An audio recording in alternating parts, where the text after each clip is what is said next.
అందరికీ praise the lord. 29th June ఈరోజు యేసయ్య మిమ్మల్ని చూసి చెప్తున్నది ఏంటంటే, నీకు వెలుగు వచ్చియున్నది, లెమ్ము తేజరిల్లుము అని యెషయా 61లో చెప్పబడింది.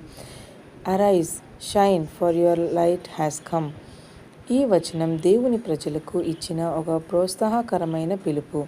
చీకటి పరిస్థితుల మధ్య కూడా దేవుని వెలుగు మన జీవితంలో ప్రకాశించగలదని ఈ వాక్యం చెబుతుంది. కాబట్టి ప్రియమైన బిడ్డలారా, నిరాశలో ఉన్న దేవుని వెలుగును ఆశించాలి. దేవుని సన్నిధి మన జీవితాన్ని మారుస్తుంది. మన జీవితం ద్వారా ఇతరులకు ఆశ చూపాలి. చిన్ని ప్రార్థన. ప్రియమైన పరలోకపు తండ్రి, నీకు స్తోత్రాలయ్యా. నా జీవితంలో నీ వెలుగు ప్రకాశించినట్లు చేయుము తండ్రి.